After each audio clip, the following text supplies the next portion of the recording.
I tried to prepare, like I really did. Like I tried, like, well, I don't know. I went to like did seminary and stuff like that, read my scriptures and stuff like that sort of thing. But like as far as like specifically preparing for my mission, like I tried to read through Preach My Gospel, but for me it was like really, really confusing because like all the it's the like the verbiage and the way that it's like laid out and like written is how it's like it's talking to you at, like you're a missionary, and so for me it was hard for me to kind of get in that mindset like I have investigators, I'm teaching people the gospel, because I didn't really understand what that meant. And so like reading through Preach My Gospel was really, really hard for me, except for there were a couple of chapters that really, really actually impacted me a lot before my mission.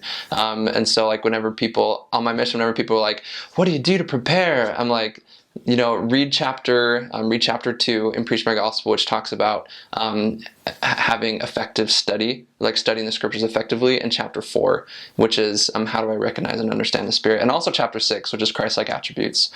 So those 2, 4, and 6, I just remember the even numbers. So I thought those were really helpful because for me it helped me to prepare myself spiritually, like because those, it's hard to.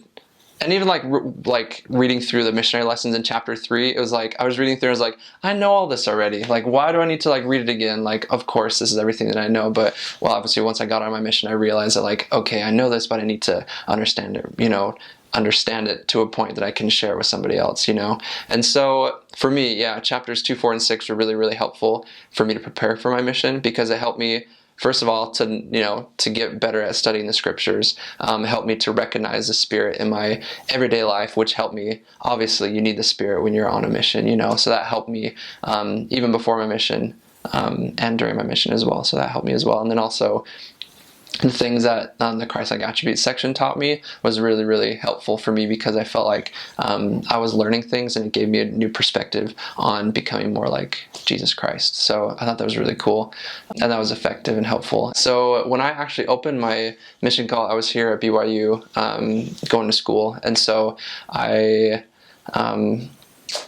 so like obviously like I did everything, like put in my mission papers and everything, and then usually mission calls come like on a Tuesday or Wednesday, and so like it was Wednesday and like I just come home from work and I was like, maybe I'll just check the mail, like maybe it's here, maybe it's not. And so like I checked the mail and it's like right there, like it's in the mailbox, like oh my gosh, this is it, like you're waiting 18, 19 years of your life to find out where in the world you're going to serve your mission, and like there it is right there. And so like for me, like my mom, because I'm from Minnesota, and so my mom flew in from Minnesota and we were going to like open it up that night and everything like that. My parents, or my dad and my sister were going to like Skype in and everything, and it was going to be super fun. And so I was like, I had it right there and I was like, ooh, I could wait till the night or I could like open it like right now. And like in hindsight, I'm glad it happened this way, but like I opened up my mission call like all by myself. Like first of all, like I was just like standing there like on the porch of my apartment building, and just like opening, I opened it up and everything. And like it was weird because it was a really weird experience but it was really, really amazing because like when I read like Elder Peter Totten, you're hereby called to serve as missionary, blah, blah, blah. And like you were called to assign in the Utah Ogden mission, and like for like, I don't know, like for like after I read that, for a split second I was like, I kind of had a double take. I'm like, wait a second, I'm going to Utah? Like for a second I thought like the words like magically changed, like just kidding, you're going somewhere super cool like Italy or like Russia. But it was like it was still there. I'm like, oh, this is weird. But I don't know, so like that happened at the same time as like like this happened for me, like growing up, like, we would always talk about like growing up in the church, like, oh yeah, like you're going to serve a mission and it's going to be so great. And like every single time in Young Men's, like whenever I had that thought, like, I wonder where I'm going to serve my mission, like it was weird because like my mind like automatically filled in all those experiences with like, oh yeah, I'm going to go to Ogden on my mission, So it's like that weird, it's hard to describe, but like, and it was also, yeah, it's impossible to describe like super well, but it's like, it was almost that thing where it wasn't like I wasn't realizing, I wasn't figuring out where I was going to go. It was like I was remembering where I was going to go on my mission, And so that was really, really powerful for me. Like it was almost like this thing happened in myself where it's like, oh yeah, that's right, I just forgot for 18 years of my life. And like, of course, okay, I'm going to Ogden. Like I remember now, And so it was I don't know, that was really, really neat. And so that really, that influenced me, and it helped me to understand that it doesn't matter where you go on your mission. It doesn't matter what language you're speaking. It doesn't, the only thing that matters is that God knows you, and he's sending you to a place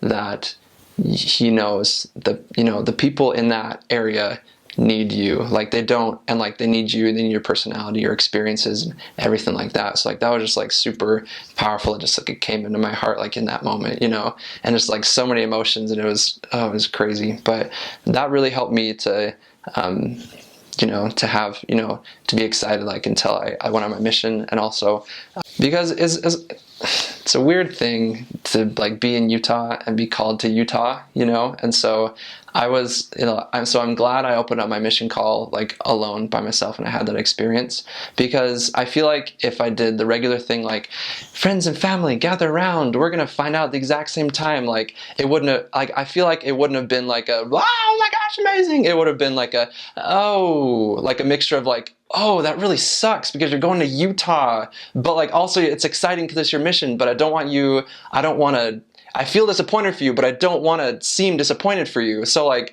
I feel like that would have happened, and that kind of did happen. Like when I opened it with my parents, like my dad and my sister were like, no, really, like, where are you going? I'm like, this is it, like, this is where I'm going, So I'm glad that it happened that way, because I feel like, and a lot of my friends, like when I told them, yeah, I'm going to Ogden, I'm going to Utah Ogden, like I was like super jazzed, like it was my mission, and like I was freaking out, I was so happy, and like everyone else is like, oh, they had that thing where it's like, oh man, I'm sorry for you. I'm like, that really sucks because you're not going somewhere exciting. But I was like, I didn't care. Like I was like so excited, like it didn't even matter. So that was interesting, just to kind of see the, like, I don't know, that have that reaction and stuff. But I'm glad like it didn't affect me, because like I was, because I had that experience by myself with me and just me and Heavenly Father, So I'm glad that happened in the way that it did. So yeah, so it was really cool.